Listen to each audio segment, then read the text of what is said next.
ஒரு பில்லியனர் அவரோட $500 million worth உள்ள பென்ட்லி காரை மண்ணில் புதைக்க போறேன்னு சொல்றாரு. அதுக்கு அந்த ஊர் மக்கள் எல்லாருமே இவன் ஒரு பைத்தியக்காரன்னு சொன்னாங்க. கடைசியாக அவர் பண்ண செயலை பார்த்து அதே ஊர் மக்கள் ஷாக் ஆகி போய் நின்னாங்க. 30 days 30 இன்ட்ரெஸ்டிங் குட்டி ஸ்டோரிஸ்ல இன்னைக்கு நம்ம பார்த்துட்டு இருக்கிறது பார்ட் 10. பிரேசில் நாட்டை சேர்ந்த சிகியான்ஹோ ஸ்கார்பா ஒரு மிகப்பெரிய பிசினஸ் மேன் அண்ட் பில்லியனர். 2013 அவரோட சோசியல் மீடியாவில் அவரோட $500 million worth உள்ள பென்ட்லி காரை மண்ணில் புதைக்க போறேன்னு ஒரு போஸ்ட் போடுறாரு. அதுக்கு அந்த ஊர் மக்கள் எல்லாரும் அவரை பயங்கரமா ட்ரோல் பண்றாங்க. லைக் அதை நீங்க டொனேட் பண்ணலாமே, இல்ல அந்த காரை வித்துட்டு அதுல வர காசுல வேற எதனா பண்ணலாமே, ஏன் டாக்ஸ் கட்ட முடியாம இப்படி பண்றீங்களா அப்படி இப்படின்னு அவரை வச்சு செய்யறாங்க. ஒரு வாரத்துக்கு அந்த ஊர்லயே அவர் தான் ட்ரெண்டிங் நியூஸா இருக்காரு. இதுல ஃபன்னி ஃபேக்ட் என்னன்னா, அவர் அந்த காரை ஃபியூனரல் பண்றேன்னு சொன்ன டேட் அப்போ நிறைய நியூஸ் சேனல் அதை லைவ் ஸ்ட்ரீமிங்கும் பண்ணியிருக்காங்க.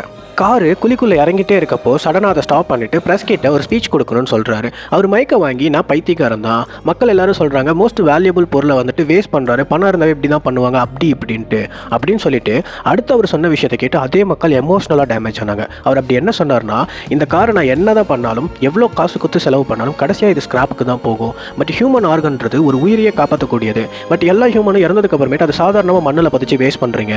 ஹியூமன் ஆர்கன்ஸோட டொனேஷன் ரொம்ப கம்மியாக இருக்கு, அது இம்ப்ரூவ் பண்றதுக்கு தான் நான் இப்படி ஒரு செயலை செஞ்சேன். இந்த காரை நான் இப்போ மண்ணில் பதிக்க போறது இல்லை, இதெல்லாம் உங்களுக்கு தெரியப்படுத்தணும் தான் இது இவ்வளோ பெரிய விஷயமா நான் பண்ணேன்னு சொல்லியிருக்காரு. அடுத்த வருஷமே அதே பிரேசில் நாட்டில் 13% ஆர்கன் டொனேஷன் அதிகமாக இருக்கு. So the moral of the story, நீங்கள் ஒரு விஷயம் பண்ணணும், அது வேல்யூபிளான ஒன்று, பட் அதை நம்ம யார்கிட்ட சொன்னாலும் அவங்க கேட்க மாட்டாங்க அப்படின்னா அதே விஷயத்தை அவங்க கிட்ட கேட்குற மாதிரி இந்த மாதிரி முட்டாள்தனமான விஷயத்தையும் பண்ணலாம். அதுக்கு ஒரு எடுத்துக்காட்டு தான் இந்த மனசை. தேங்க்யூ.